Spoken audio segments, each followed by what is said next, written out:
상계통계 정치 토크쇼 정치 인싸 소개부터 가겠습니다. 네, 안녕하세요. 먹구름의 남자 장성철입니다. 네. 안녕하세요. 서정 변호사입니다. 네, 맥을 잡는 소영주 소장입니다. 안녕하세요. 그냥 박성태입니다. 저는 MBC의 아나운서 이선영이고요. 일단 광고부터 얼른 듣고 오죠.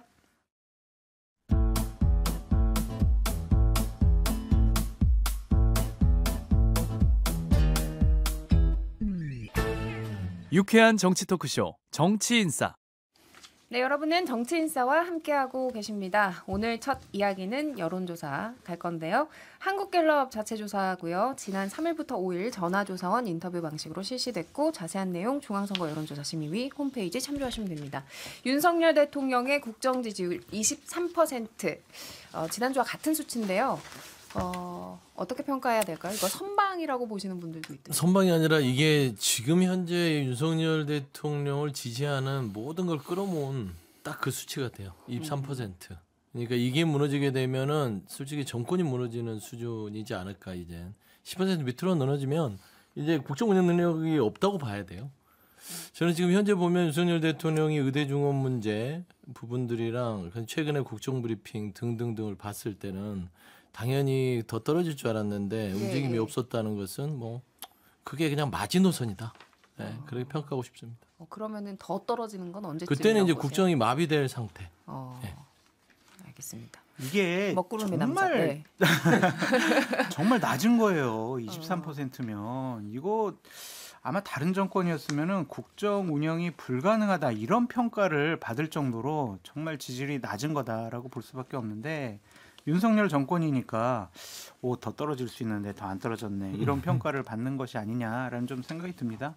결국에는 의료 대란, 의료 붕괴에 대한 국민들의 위기감, 체험 이런 것들이 참 정권에 대한 지지를 상당히 낮추는 계기가 되고 있다. 그렇게 봐야죠.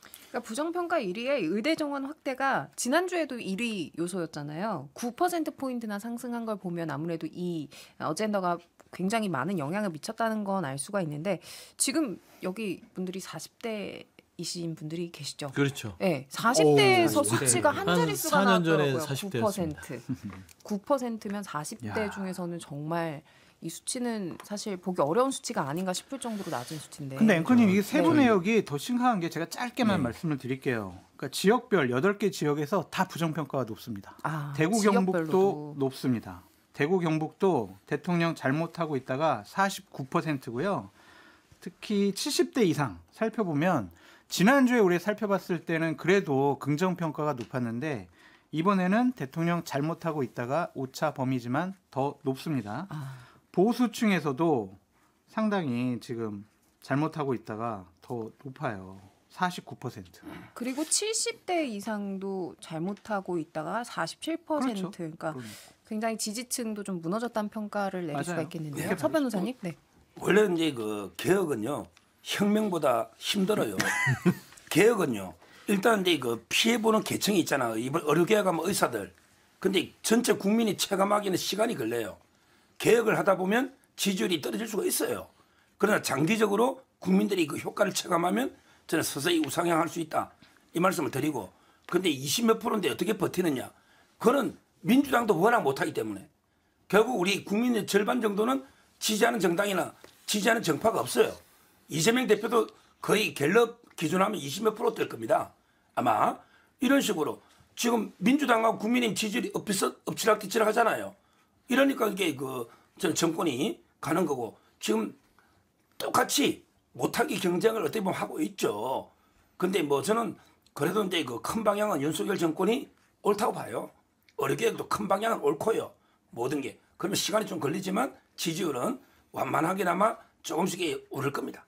희망적으로 좀 전망을 하셨고. 기저효과가 좀 있습니다. 워낙 계속 못해왔기 때문에 그냥 못하기 때문에 실망감이 더 가중되진 않아요. 저는 지난주보다 좀 더 떨어져서 20% 내외가 될 줄 알았는데 23% 똑같이 나왔잖아요. 선방했다는 분석. 네, 공원 선방했는데 거기에는 서정욱 변호사님 말처럼 중간에 민주당이 계엄령 문건 얘기가 나왔어요. 그러니까 한쪽에서 떨어질 때 그냥 가만히 있으면 알아서 떨어질 텐데 계엄령 문건이 저는 예방주사 차원에서는 의미가 있다고 보지만 그 이슈가 강화되면 선동 세력처럼 비춰질 수가 있어요. 거기에 대한 반감이 일부 작용해서 버텼다고 보고요. 또 한 가지 마지막으로 말씀드릴 거는 저희 중에 40대는 없습니다. 그래요? 예. 40대 아까 4년 전에. 4년 전에.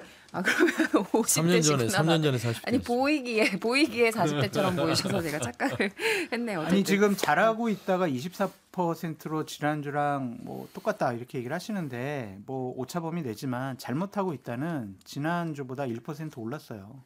지난주가 66인데 이번에 67입니다. 그러니까 흐름이 대통령 못하고 있네. 라는 흐름이 더 강해지고 있는 거 아니냐 그렇게 봐야죠. 그러니까 제일 좀 우려스러운 거는 대구 경북이 엄청나게 부정적인 평가가 올라간 거예요. 그래서 저는 최근에 이제 윤석열 대통령이 의료 개혁과 관련해서 살짝 좀 스탠스를 바꾼 이유는 이게 자기가 그 지탱했던 TK와 PK가 무너지면 이게 잘못하면 마지막 노선이 23% 무너지겠다 생각이 드는 거거든요. 저는 그래서 좀 어느 정도 숨고르게 들어갔는데 아까 손정 변호사님 무슨 개혁혁명보다 좀 뭐 어렵다고 했죠. 근데 피해를 보는 건 괜찮은데 국민들이 피해를 보는 것은 안 돼요. 이게 먹고 사는 문제가 아니라 죽고 사는 문제인데 이걸 허투루 이렇게 접근하는 것들은 이건 23%도 곧 있으면 계속 고지만 무너질 수 있다는 측면에서는 정신을 제대로 차려야 될 텐데 이게 시간 끌기나 또 국면 전환용이 아닐지라는 좀 걱정이 있습니다. 그럼 서 변호사님 말대로 개혁엔 정황이 따릅니다. 그리고 무조건 국민 눈높이만 맞춰가는 것도 저도 아니라고 생각해요. 그러니까 민심보다 더 중요한 게 민생입니다. 그런데 개혁을 하려면은 뭐 대통령 말처럼 정치적 유불리를 따지지 않고 하는 것도 중요한데 그러면 심사숙고해서 혹시 어떤 문제인지 정말 유능하게 대처를 하면서 해야 되거든요. 근데 의료 관련돼서 얘기하면 의사 수를 늘리는 거는 많은 국민들이 창원하는데 가장 단순 무식한 방법으로 5년에 2,000명씩 이 방법은 많은 분들이 엄청난 역효과가 있을 거라고 했는데도 그냥 밀고 나갔어요. 그리고 실제 그게 생기고 있습니다. 그러면 의대가 과격하게 증원했을 때 의사 반발은 불보듯 뻔한 일이었기 때문에 예를 들면 만약에 이 2,000명의 적절성을 차치하고 그렇게 하려고 하면 미리 대응 준비를 해놨어야 돼요. 의사들이 반발하면 간호사들이 어떻게 이거를 상수해야 되겠다. 어떤 체제를 만들어야 이걸 준비를 했어야 되는데 우리 알고 있지만 간호법 제정안 지난해 대통령이 거부권 행사했던 법입니다. 정말 의사 공백 생기니까 부랴부랴 이번에 통과시켰어요. 이 정도로 앞뒤를 가리지 않는 무턱대고 단순 무식한 방법을 했기 때문에 부작용이 나타나는 거고 총체적으로 말하면 무능입니다. 그러면 안 되는 거죠. 그러니까 관련해서 지난 조사에서도 부정평가 상단 2위였고 이번에 1위를 차지한 의대 정원 확대 문제 요거에 관련해서 조금 더 이제 질문을 해봤더니 이번 일로 인해서 내가 아플 때 진료받지 못할까봐 매우 또는 어느 정도 걱정된다가 79%. 그러니까 국민 대다수가 걱정을 하고 있다는 거고 여기에 대해서 정부가 대응을 잘못하고 있다 64%입니다. 그러니까 수치로 좀 드러난 게 아닌가 싶은데요. 뭐 지금 이제 그 국민들이 걱정하는 거는 뭐 저는 이해는 돼요. 응급실 뺑뺑이라든지 뭐 차에서 출산이라든지 이해는 됩니다. 상황도 심각해요. 그렇지만 이걸 이게 장기적으로 막기 위해서 개혁을 하는 겁니다. 이번에 의사 수를 늘리고 지역의 필수 의료를 확대하고 이렇게 개혁 안 하면 앞으로 10년, 20년, 30년 계속 그대로 됩니다. 응급실 뺑뺑이 계속 됩니다. 그런데 이제 이번에 현재 이제 피해를 보시는 분들이 뭐 뉴스로도 많이 나오고 있고 발생하고 있기 때문에 이제 국민의힘 한동훈 대표도 이러지 말고 여야정 협의체 구성을 좀 제안한 모습인 거잖아요. 그렇죠. 저는 뭐 지금 이제 대통령이 꼭 2,000명 고집한 거 아닙니다. 올해도 이제 그 융통성을 자율성을 줘서 1,500명이에요. 그리고 이제 얼마든지 대화의 문은 열려 있다잖아요. 그런데 저는 여기서 의사단체 두 가지를 제가 요구합니다. 하나는 무조건 이렇게 그 환자 곁으로 돌아가세요. 일단 환자 치료를 하면서 협상을 하세요. 그게 의사의 본자세입니다. 이걸 지적해야 돼요. 의사단체는 환자를 떠나서는 안 된다. 이걸 분명히 우리가 밝혀주 국민이 이걸 요구하고요. 그다음에 두 번째는 이제는 무조건 내년부터 한 명도 안 된다. 이게 아니고 합리적인 대안을 제시하세요. 지금 대통령 외에 누가 숫자를 제시합니까? 이재명 대표도 숫자를 제시하시고 의사단체도 뭐 500명이다. 아니면 하다못해 300명이다. 숫자를 제시해주면 거기에 따라서 국민 여론에 따라 협의의 가능성이 열려있다. 대통령이 무조건 고집하는 건 아니다.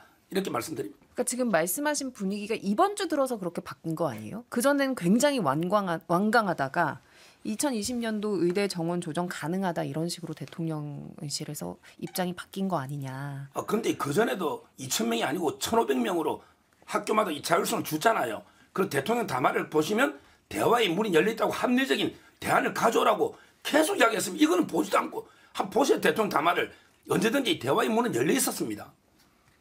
국정 운영에 무한한 책임을 갖고 있는 용산과 집권 여당이라면 합리적인 안을 A, B, C, D 몇 가지 마련을 해가지고 의사단체들 그리고 사회단체들 다 모아가지고 사회적인 합의를 이끌어내야 될 책임과 의무가 있는 게 정권을 갖고 있는 용산이 할 일이에요.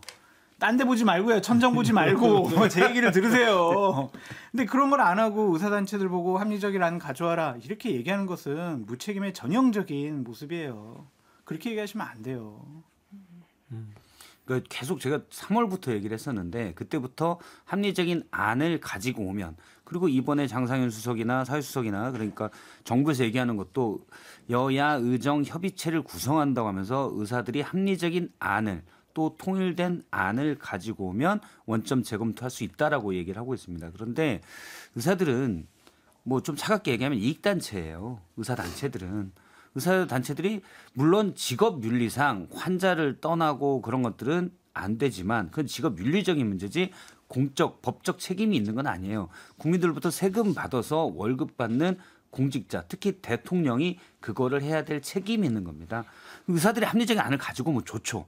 그런데 안 가져올 게 너무 뻔한 일입니다. 그런데 그걸 계속 의사들 보고 가져오라 어차피 안 가져옵니다. 의사들은 지금 힘싸움을 하고 있어요. 의사들이 잘했다는 게 아니에요. 원래 이익단체이기 때문에 그렇게 할 수밖에 없습니다. 근데 그걸 계속 하면 이거는 논의가 이렇게 되면 진행이 저는 안 된다고 봐요. 정부가 여야 의정 협의체를 구성하고 적극적으로 참여한다는 건 좋은데 계속 의사단체 보고 가지고 오라면 안 가져올 겁니다. 합리적인 안을 갖고 의사단체 찾아가고 전공의단체도 찾아가고 이렇게 개별적으로 설득하죠. 해야죠. 맞아요. 그게 권력이 해야 될 일이죠. 그러니까 애초에 처음 시작할 때 아까 말씀한 대로 의사들이 환자 곁에 있어야 되는 건 맞습니다. 의사들이 환자 곁에 있어야죠. 근데 환자 곁에 있던 의사들을 떠나게 만든 건 정부예요. 정부가 능력이 있다면 환자 곁에서 의사들이 있으면서 의료개혁에 동참할 수 있는 환경을 조성하는 것이죠. 어때? 무조건 2,000명 무식하게 밀어붙이는 게 아니라 한 300, 400, 500 이 정도는 좀 용인하면서 가야 되지 않겠습니까? 라면서 여러 가지 안을 가지고 달래면서 대신 환자 곁에 떠나지 말아달라. 만약에 의대정원에서 불만이 있으면 이제 와서 대통령이 정말 소 잃고 외양간 고치는 격으로 뭐 응급 그 의료 지원 쪽에다가 예산을 긴급 투입하겠다, 초으로 개선하겠다. 왜 뒤늦게 그래요? 다 떠나고 나서. 저는 이런 부분들이 아쉽고 지금이라도 늦지 않았지만 추석이 얼마 남지 않았습니다. 정말 여야 의정 했지만 말로만 하지 말고 이건 실질적으로 신속하게 일주일 내에 뭔가 결과를 도출할 수 있는 그런 방안들을 정부가 지혜를 뽑아내야 된다. 서정욱 변호사님이 대통령 부부와 항상 여러 가지 얘기도 많이 하시고 좀 조언도 하실 수 있는 그러한 관계가 되시잖아요. 그러니까 제발 좀 말씀 좀 드려주세요. 그러니까 이번 추석도 문제겠지만은 겨울이 다가오면 60대, 70대 이상의 어른들은 더 병에 취약할 수밖에 없어요. 호흡기 질환 나오기 시작을 하게 되면은 이거 감당할 수 없을 거란 말입니다. 그러니까 빨리 무엇이 됐든 제발 이 의료 대란을 하루속히 좀 끝내주는 책임 있는 모습을 좀 보여줬으면 좋겠다. 그렇게 말씀드려요. 개혁 누가 원하지 않아요? 의대 정원 확대하는 거 다 국민들 원하잖아요. 방식이 잘못됐다는 거예요. 소정 변호사님 유튜브를 대통령님 내외 분도 혹시 자주 보시나요? 자주 볼 거예요. 자주 보면 저희가 10시간 PPL을 해가지고 의료대란 문제 빨리 해결해달라. 지금요 유일하게 해결하는 방법은 빨리 백지화시키는 건데 이게 맞습니까? 아니요, 백지화는 아니죠. 그거 아니고는 빨리 해결 안 돼요. 안 그래요. 왜냐하면 이 전공의 단체는요 내년에 백지화 안 시키면 복귀 안 합니다. 그러면 여야 의정 협의체 이거 소용없다 해봤자 그게 이런 의사 단체는 저는 안 올 걸로 봐요. 안 온다고. 지금요 이런 때 제가 변호사잖아요.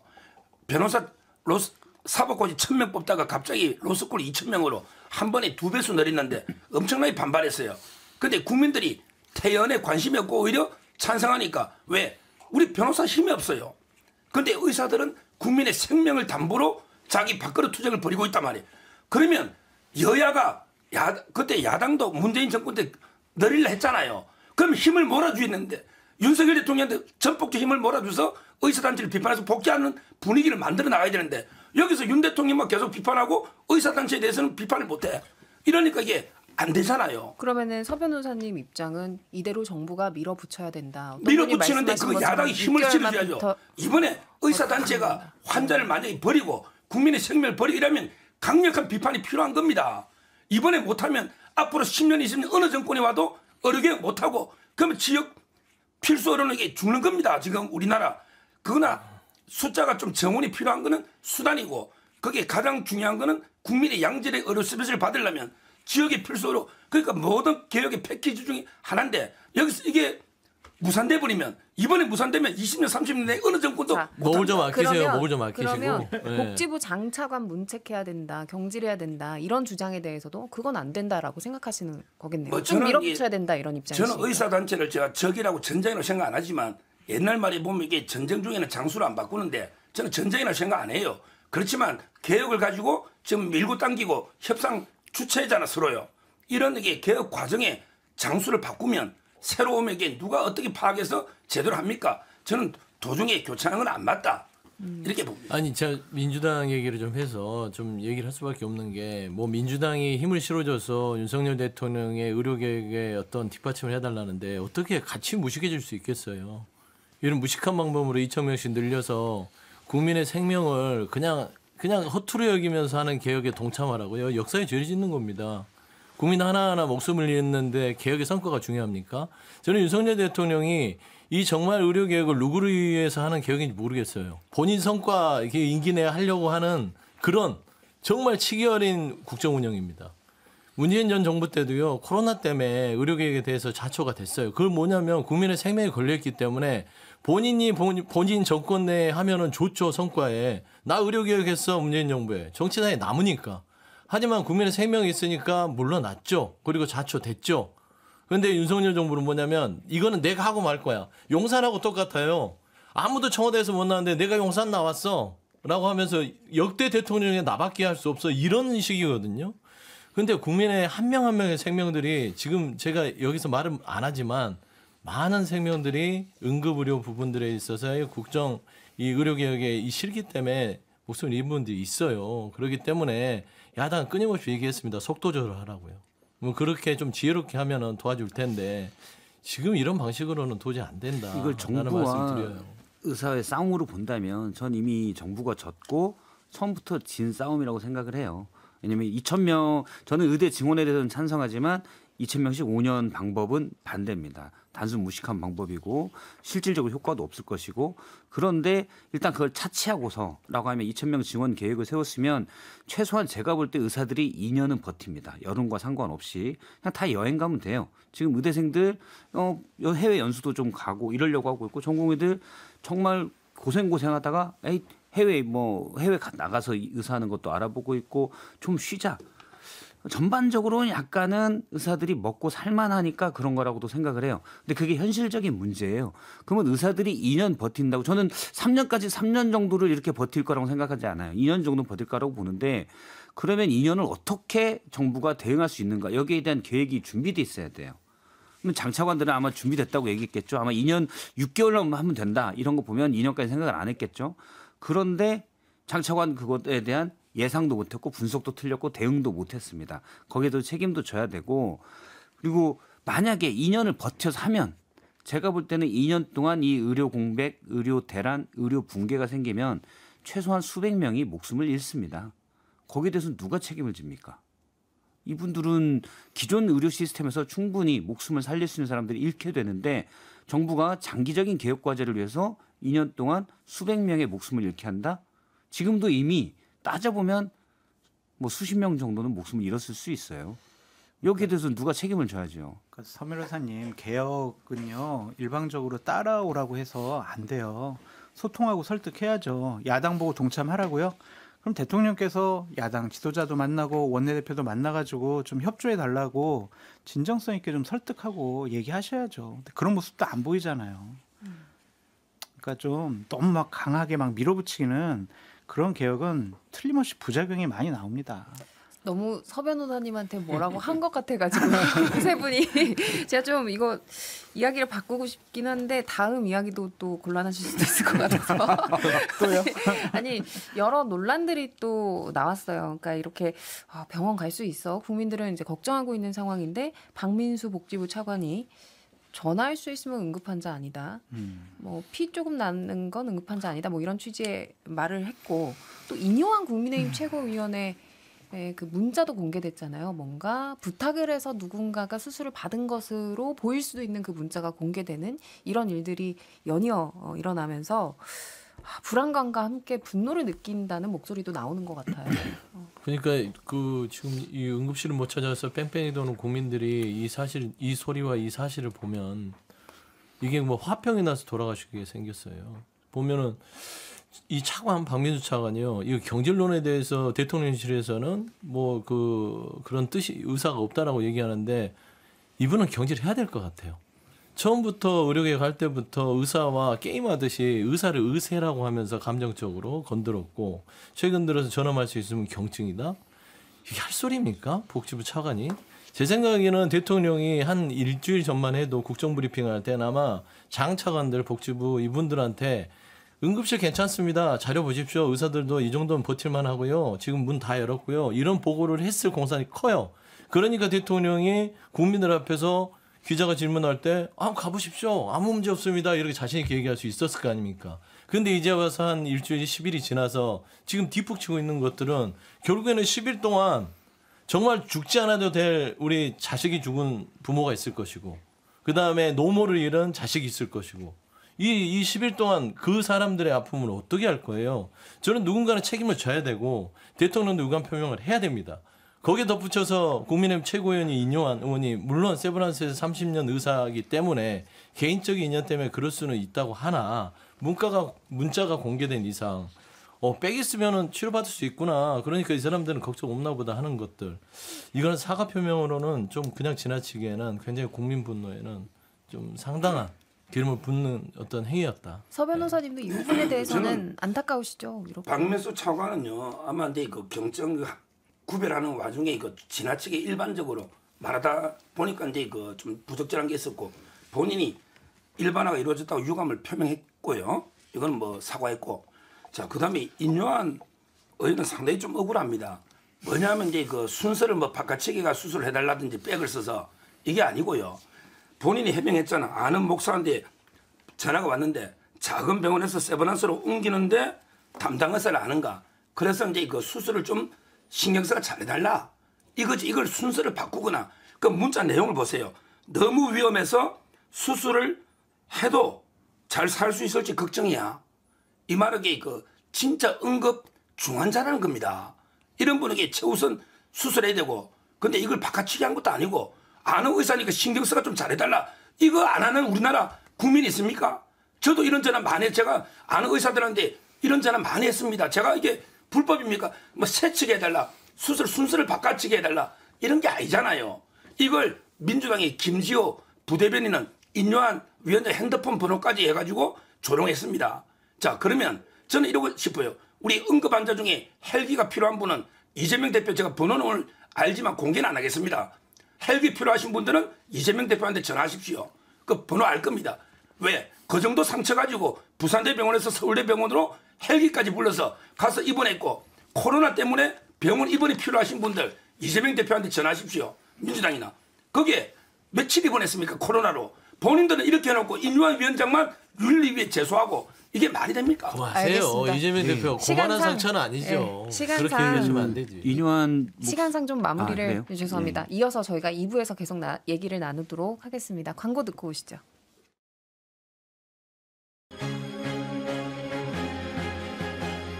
지금 여러분께서는 6회, 상쾌, 통쾌한 정치 토크쇼 정치 인싸를 듣고 계십니다.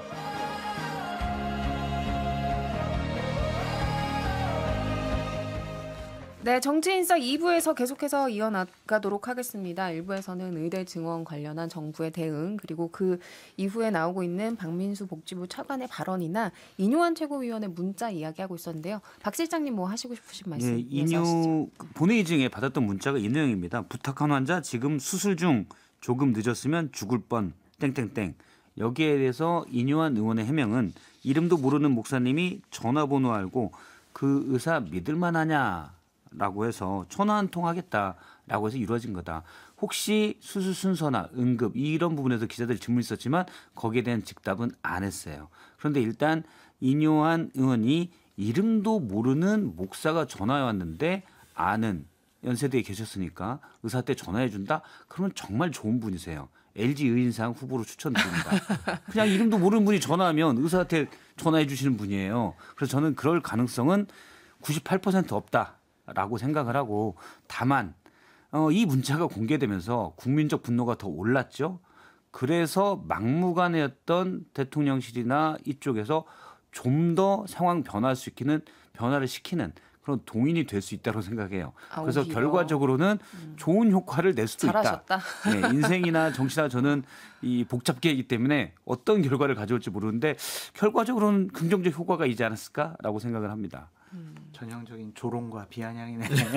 아니 저는 진짜 그렇게 생각해요. 먹구름의 남자는 뭐 하실 말씀? 이트라고 해야죠. 그 의사분의 답에 이게 있잖아요. 조금 늦으면 죽을 뻔. 보통 순서를 좀 빨리 해줘. 이거 빨리 수술해줘. 이런 부탁을 안 했으면 이런 발언을 안 했을 것 같아요. 그러니까 수술 대기 인원이 많았는데 이뇨한 의원이 부탁을 하니까 좀 앞당겨줘서 수술을 했으니까 늦었으면 큰일 날 뻔했다. 이렇게 얘기를 하는 거지. 근데 이런 식이 국민적인 분노를 나타내는 거는 우린 언론에서 많이 보잖아요. 힘없고 빼먹고 그런 돈 없는 사람들은 뺑뺑이 돌다가 위험한 상황에 처하는데 야 역시 권력자들 아는 사람들은 이런 식으로 해가지고 치료도 받고 병원도 가고 수술도 받는구나. 이게 과연 공평한 사회인가 정의로운 사회인가. 근본적인 물음을 윤석열 정권이 할 수밖에 없는 상징적인 사건이 되어버렸다. 그래서 이뇨한 위원께서는 그냥 본인 변명하지 말고 사과해야 돼요. 이런 것들은.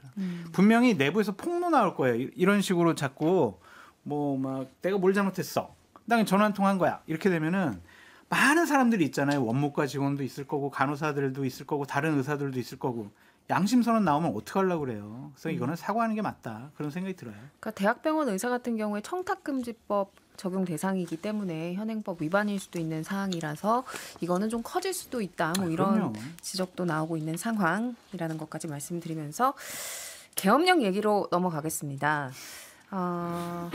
사실 그동안 민주당의 김민석, 김병주 최고위원이 계엄령 관련 이야기를 해왔었는데 일요일에 여야 대표회담에서 이재명 대표가 공개적으로 계엄령 얘기가 자꾸 나온다라고 발언을 해서 공방이 좀 거세지는 모양새였던 한 주였습니다. 민주당에서는 이 계엄령 얘기가 계속 커지는 거를 좀 자제하자 이런 목소리도 나오는 걸로 알고 있는데요. 저는 처음부터 김민석 최고위원께서 이게 전당대회 끝나자 첫 아마 지도부 회의에서 계엄령 얘기를 꺼냈을 거예요.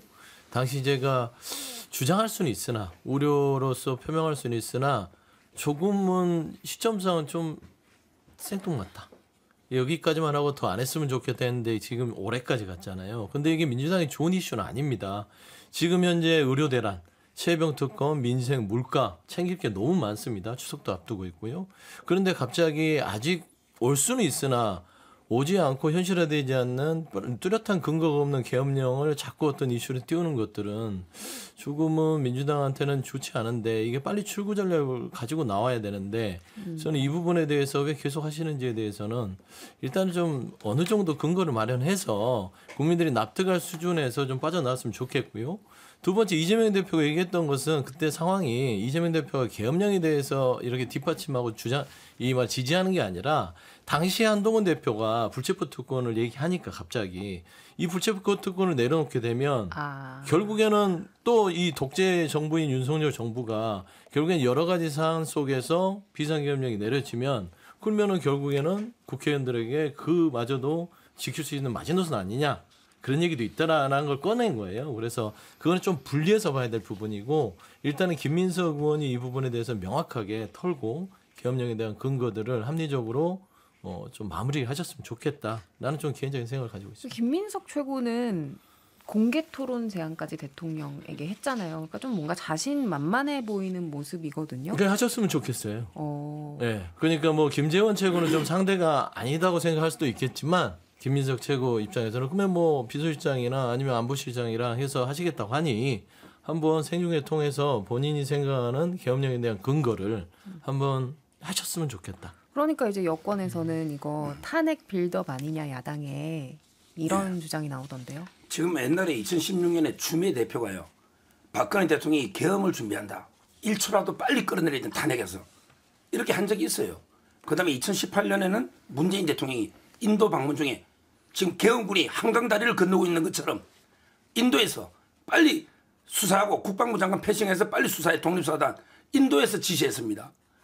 그것도 이게 저는 공작이라 보는데 이번에도 마찬가지예요.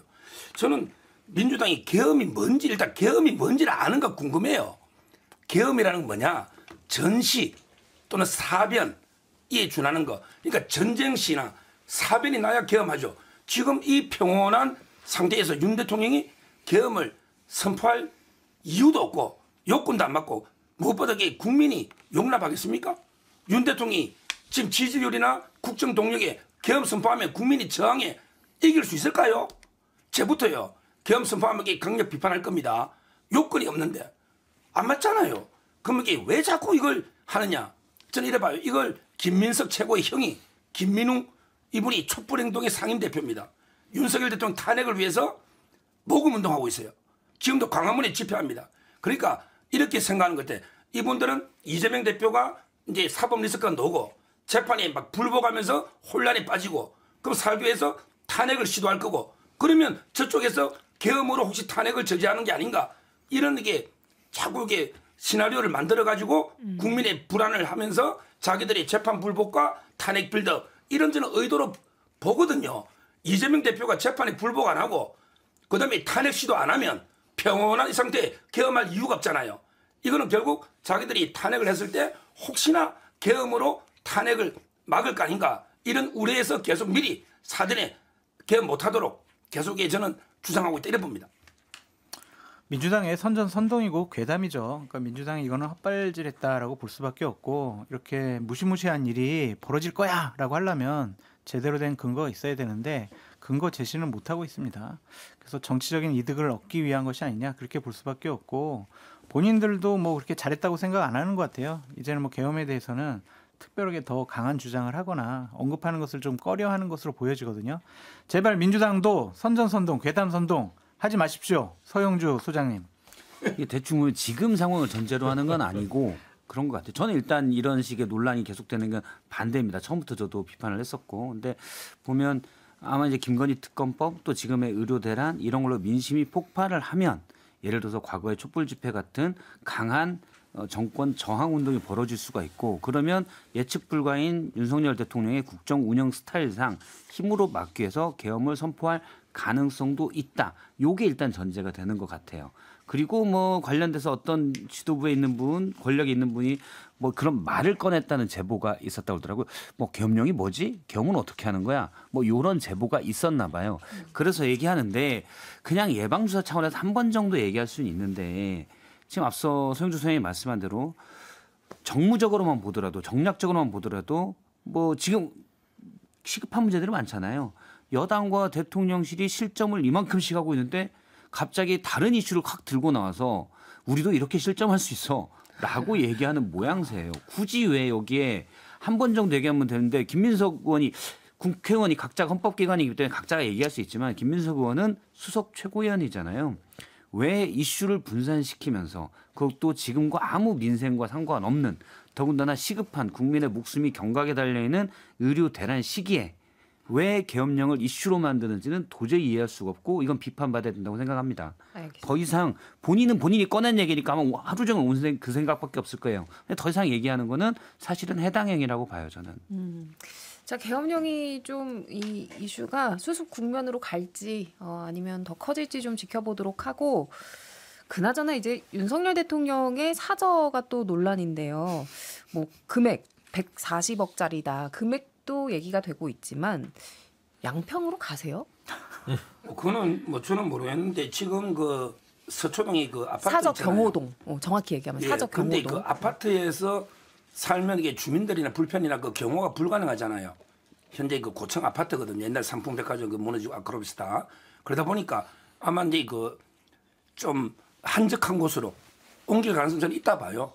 그러면 이제 그 양평도 뭐 김건희 여사 대대로 살아왔으니 하나의 후보지인데, 근데 경호시설 이거야말로 이거 대통령 재산도 아니잖아요.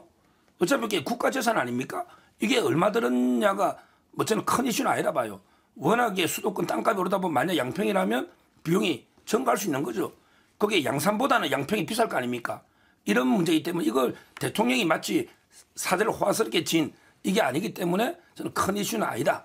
이렇게 보고 있습니다. 지역에 있어서도 양평이 그렇게 큰 문제는 아니다라고 보시는 거죠. 양평은 이제 김건희 여사 대대로 지금 이게 다 선친이나 다 있지 않습니까? 하나의 후보지로 물론 이제 제가 알기로 확정은 아니지만 여러 군데 검토 중에 하나가 될 수는 있겠죠.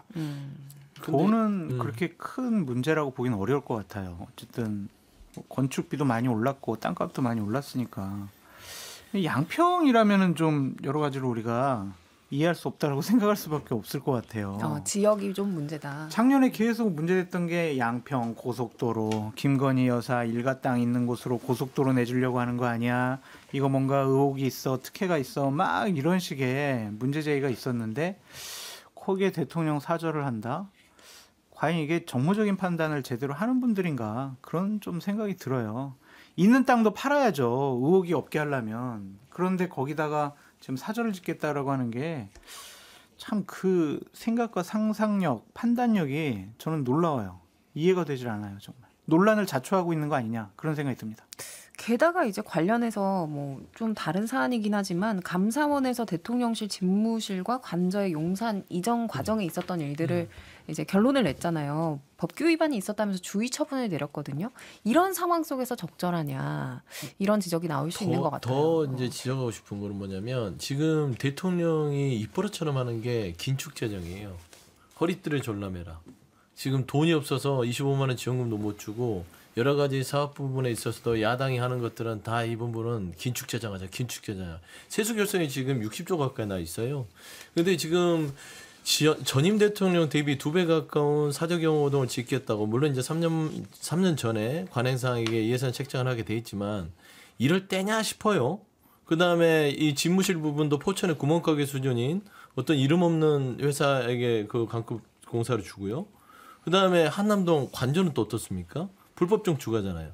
드레스룸, 사우나, 그 다음에 정자 갖다 놓고 뭡니까? 지금 국민들은 지금 허리띠를 졸라매라 해놓고 본인들은 지금 140억 사저 경호실을 해서 2배 가까운 예산 호화 사저를 짓겠다 하고 집무실에는 이름 없는 업체에다가 특혜를 주고 돈잔치는 거기에서 하고 국민들 허리띠 졸라매라는 게 그게 뭐 누가 이해하겠어요? 내수진작이 가장 경제의 문제다. 하는도 얘기하고 다 얘기하는 거죠. 그런데도 불구하고 내년 예산 증가율은 3.2%. 완전 긴축 재정입니다. 이 정도면. 그건 대통령이 늘 얘기했던 건전 재정의 일환이라고 보는데 그게 재정의 역할을 무시한 부적절한 방법이다라는 지적이 많아요. 근데 유일하게 퇴임 후 사저 경호시설에 적극 재정이 행사된 것 같아요. 이번 예산안 보면 요양병원에 간병 시범 사업이 있는데 예산이 약 30억 정도 줄었어요. 원래 80억짜리인데. 그런 데는 알게 모르게 다 줄였습니다. 그런데 물론 말씀하신 대로 땅값이나 원자재값 상승 뭐 이런 부분들이 있다고선 치더라도 2배 이상으로 해서 하는 거는 저는 이건 적극 재정이다. 부적절하다고 봅니다. 더 마찬가지로 모든 걸 허리띠 졸라맸는데 마른 수건을 쥐어짰는데 거기서 나온 물로 왜 사저에만 풍족하겠습니까? 일관성이 없지요. 알겠습니다. 마지막으로 이 한동훈 대표와 관련한 여론조사 하나 보면서 얘기를 이어갈 건데요. 시사저널이 지난달 29일부터 31일 한국여론평판연구소에 의뢰해서 ARS로 조사한 여론조사 결과고요. 자세한 내용 중앙선거 여론조사 심의위원회 참조하시면 됩니다. 차기 대통령감 한동훈 대표 적합하다 몇 퍼센트 나왔을 것 같으세요? 31%요. 아, 제가 먼저 스포를 했가지고 먼저 소개를 하세요. 적합하다 31%, 적합하지 않다가 61% 나왔고요. 이재명 대표와의 양자 대결에서도 비슷한 수치. 한동훈 대표가 35%, 그리고 뭐 김경수 전 지사, 김동연 지사, 조국 대표 등 야권 인사와도 붙여봤지만 압도적 우위는 보여주지 못했다는 조사 결과입니다. 이게 여권에 좀 답답한 상황이랄까요? 이런 걸 보여주고 있는 수치가 아니냐. 그렇죠. 지금 이제 그 한동훈 대표가 약간 이게 그 고전하는 거는 사실인 것 같아요. 왜냐하면 이제 대통령하고 확실하게 차별화를 해서 지지를 올리지도 못하고 차별화. 그리고 이제 뭐 대통령하고 완전히 하나가 돼가지고 하지도 못하고 좀 이게 어정쩡한 지금 포지션이죠. 그러다 보니까 이제 그 보수층에서도 약간 이게 비판하는 분이 있고 또 이제 진보층에서도 뭐 당연히 그건 비판할 거고요. 그러다 보니까 지지율이 최근에 갤럽이나 보면 이게 조금 떨어지는 이런 추세인 거는 맞아요. 그렇지만 저는 이렇게 생각해요. 그렇지만 이게 지금 현재 보수 여권은요 주자가 많습니다. 그런데 그 야권은요 제가 보는 시각은 뭐 이재명, 그다음에 김동연, 그리고 김경수, 김부겸 요 정도인데요. 많은데 4명이나 되는데요. 지금. 근데 이쪽은 보십시오. 이쪽은 지금 몇 명이죠? 네. 한동훈, 한동훈, 오세훈, 그다음에 그 홍준표, 그다음에 원희룡. 4대4. 안철수도 있잖아요. 아, 그럼 4대5로 얘기하죠. 안철수도 있고요. 그러니까 제 말은 하여튼 중요한 거는 근데 문제는 저쪽에 또 사법 리스크가 있잖아요. 이재명 대표나 그다음에 김경수 지사는 복권은 됐지만 전과 있고요. 따라서는 뭐 지금 양은 보수가 많고요. 질은 모르겠어요. 아, 어쨌든 좀 희망적인 이야기를 하셨는데 수치는 30%대면 그렇게 높지는 않다고 평가할 수 있잖아요. 아무래도 여야 대표 회담의 성과 부분에서 한동훈 대표가 좀 잃은 게 더 있지 않았냐? 이렇게 볼 수도 있을까요? 저는 뭐 손해 보지는 않았다고 생각해요. 일단 이재명 대표와 투샷을 만들었다는 거는 야당의 유력 대선 주자 투샷을 만들었으니까 나는 여당의 유력 대선 주자다라는 의미를 줬거든요. 그래서 손해 보지는 않았는데 또 하나는 한계도 노출됐다고 생각해요. 전체적으로는 약간 플러스인데 100점 만점에 2점 정도 플러스 됐다고 봐요. 거의 그러니까 뭐 쥐할 만큼 플러스가 된 건데 왜냐하면 대통령과 명확하게 선을 긋는 발언들을 계속 해왔거든요. 그래서 의료 대란 문제랄지 또는 최상병 특검법 관련돼서 여야 대표에 대해서 보다 명확한 입장 표명이 있을 것으로 사실 저는 개인적으로 예상을 했었는데 예상이 틀렸어요. 못했거든요. 그러면은 다른 의료 대란 문제가 심각하기 때문에 일단 대통령과의 관계를 놓기로 가겠다. 뭐 이런 경우의 수는 있을 수가 있겠지만 전반적으로는 어떤 리더십을 가져가는데 한계가 있다는 걸 분명히 노출시켰다. 그래서 앞으로 그러면 국민 눈높이를 얘기하는데 대통령을 설득하거나 또는 협박해서 자신의 이 원하는 방향, 자신이 생각하는 국민 눈높이로 끌고 가는 거는 어렵겠구나라고 지켜보는 사람들은 볼 수 있을 것 같아요. 그 여야 대표 회담에서는 그런 한계점을 노출했다면 이번에 여야 의정 협의체를 제안해서 대통령실에서 뭐 다소 긍정적인 반응을 얻었던 것, 이거는 또 긍정적인 전환점이 될 수 있을 거다. 이런 평가에 대해서는요? 저는 여야 대표 회담은 긍정적이에요. 여기는 부정적인 것들을 갖다 붙이는 부분들은 비판하기 위한 비판이고요. 그 정도면 왜냐면 초짜 그 정치인으로서 야당 대표, 거물급 이재명 대표와 그 자리에 했다는 자체만으로도 이미 한동훈 대표는 손해볼 게 없는 게임이었어요. 다소 이제 좀 아쉬운 거는 의료개혁에 대해서 용산하고 각을 세우면서 이거를 이르제로 올렸다면 정말 저도 이기는 게임을 했을 텐데 여기에서 꼬리를 내리면서 결국에는 득을 못 봤죠. 근데 저는 지금 수치를 보면 이재명 대표는 그냥 일관되게 50%에서 56% 사이를 왔다 갔다 하잖아요. 누구랑 붙더라도요. 여론조사가. 근데 한동훈 대표는 그 누구랑 붙더라도 이재명 대표를 제외하는 35% 언저리를 유지하고 있습니다. 저는 솔직히 말하면 이건 기본값이라고 생각해요. 그냥 기본값으로 출발했다. 그러니까 보수층에서의 기본값이고 이재명 대표 같은 경우는 기본값을 가지고 야권 주자로서 여러 가지 변수를 많이 경험했잖아요. 그러니까 비견할 수는 없는 것이죠. 그래서 저는 한동훈 대표에 대해서 뭐 꼭 비판의 어떤 논지를 갖고 있었지만 좀 객관적으로 봐서는 나쁘지 않은 수치다라고 저는 평가가 됩니다. 장 소장님이요. 뭐 여야 당대표 회담은 무의미한 회담이기 때문에 그렇게 분석하고 평가할 게 없어 보이고요. 네. 지금 한동훈 대표 측 당 대표실은 되게 흥분해 있어요. 왜 흥분해 있냐면 여야 의정 협의체 만드는 거 대통령실에서 받아들였다는 거에 대해서 야, 우리가 주장한 거 드디어 대통령이 설득이 됐구나. 의대 정원 확대 이것도 논의해보겠다. 이것도 한동훈 대표가 계속 주장하던 거잖아요. 대통령을 설득을 하기 시작을 했다. 설득되기 시작했다라고 생각을 해서 이렇게 하면은 내가 이제 당대표로서 리더와 건의십을 좀 가져갈 수 있겠다라고 생각을 해서 상당히 고무돼 있고 흥분돼 있더라고요. 근데 지금 이선영 앵커님이 말씀하신 이 양자 대결 여론조사를 보면 제가 보기엔 한동훈 대표로서는 상당히 위기예요. 이제 위기가 시작됐다라고 볼 수밖에 없어요. 본인 지지율도 낮지만 다른 사람들과 양자 대결 붙여봤을 때 상대적인 경쟁력이 없어요. 오세훈 후보도 이재명과 35% 나왔죠. 원희룡 후보도 29, 안철수 27 나왔단 말이에요. 오세훈 후보랑 같아요. 그러면 보수파 측에서는 어떻게 생각하냐? 지난번 비대위원장 시절까지는 이재명 대표랑 양자 대결을 붙여보면은 항상 이기는 걸로 나왔는데 이젠 지네? 한동훈으로 안 될 수 있겠네? 그럼 보수파에 다른 후보들 누가 있을까? 저는 상대적으로 오세훈 서울시장이 주목받고 인정받게 되는 중요한 여론조사 결과를 시사전을 해서 보도했다. 그래서 저는 보수파에서 대안을 찾기 시작하는 여론조사를 나타낸 것만 해도 한동훈 대표로서는 위기다. 오히려 긴장해야 된다. 그럼요. 지금 알겠습니다. 한동훈 대표 이미지가 당 대표가 된 다음에 오히려 마이너스가 되고 있다고 보는데 두 가지 측면에서 그래요. 하나는 한동훈 대표는 본인이 안 참는 성격이라고 했잖아요. 전사 스타일이에요. 싸움을 통해서 빛을 발하는 스타일이거든요. 원래 참지도 않았고. 그런데 이제 뭐 전사라긴 그렇고 좀 더 얘기하면 검투사 이 정도 검사였으니까 또 그렇게 볼 수 있는데 지금 주로 싸울 대상이 야당이라기보다는 사실은 대통령이에요. 근데 대통령 임기가 너무 많이 남았기 때문에 그렇기 때문에 지금 대통령과 제대로 일합을 겨루기도 애매하고 그렇다고 끌려가기도 애매한 시점상 그렇게 되고 실제 본인도 그런 스탠스를 취하고 있어요. 그래서 오히려 점수를 깎아먹고 있다고 보고 또 하나는 본인이 당대표로서 여당 내 의원들과의 스킨십을 통해서 점수를 얻을 걸로 그래서 세력을 확장한 걸로 봤는데 제가 여권 관계자에 들어보면 세력을 확장한 게 아니라 조금은 잃고 있다는 느낌이에요. 오히려 전당대회 직후보다도 일부 사람들은 만나서 밥을 먹으면 얘기할 틈이 없대요. 대화의 점유율이 한동훈 대표가 더 높아서 물론 사람마다 다를 거예요. 그래서 제가 들은 얘기는 뭐 특별한 수일 수도 있어요. 다 듣지는 않았기 때문에. 그러니까 윤석열 대통령과 비슷한 느낌을 받았다. 내가 뭔 얘기 좀 하려는 얘기를 못 하겠더라.